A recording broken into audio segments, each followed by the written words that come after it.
ఇక్కడ మేమైతే పుట్టమన్ను కోసం అయితే వెళ్తున్నాం అనమాట. అక్కడ ప్రాసెస్ ఎలా ఉంటుంది వీడియోలో అయితే చెప్పేస్తా. లాంగ్ వీడియో కూడా వచ్చేసిన తర్వాత చూడండి.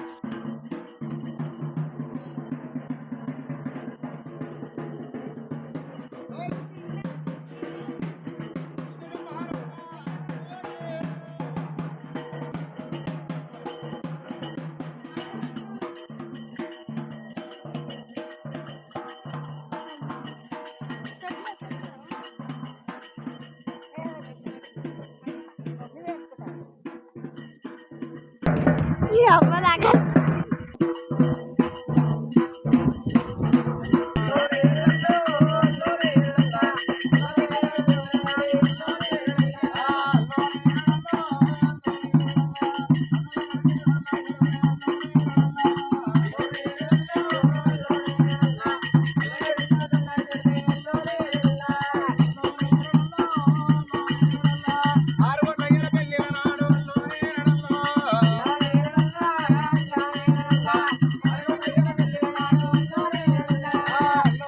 పుట్టకాడికి పోయి పూజ కంప్లీట్ చేసుకుని అయితే రిటర్న్ అయితే వచ్చేస్తున్నాం అనమాట. మళ్ళీ ఈవినింగ్ వెళ్ళి చూపిస్తే ఎలా ఉందో. సో వీడియో కనుక నచ్చితే please do like, subscribe and support my channel. Bye.